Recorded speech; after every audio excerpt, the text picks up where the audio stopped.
कसबा बावडा इथल्या लाईन बाजार परिसरातील हॉकी मैदानावर राष्ट्रीय हॉकी खेळाडू स्वर्गीय राकेश जाधव यांच्या स्मरणार्थ आर्यन्स ग्रुपच्या वतीनं 5 साईड हॉकी स्पर्धेचं आयोजन करण्यात आलंय। स्पर्धेच्या दुसऱ्या दिवशी शनिवारी उपांत्यपूर्व फेरीचे सामने रंगले।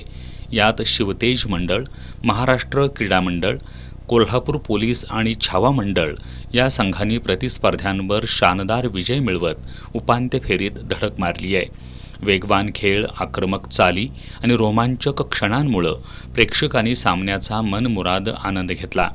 आज रविवारी रात्री पहिला उपांत्य सामना छावा मंडळ आणि शिवतेज मंडळ यांच्यात, तर दुसरा उपांत्य सामना कोल्हापूर पोलीस आणि महाराष्ट्र क्रीडा मंडळ यांच्यात होणार आहे। या दोन्ही सामन्यातील विजयी संघांमध्ये अंतिम सामना होणार असून स्पर्धेतील विजेतेपदासाठी चुरशीची लढत पाहायला मिळणार आहे।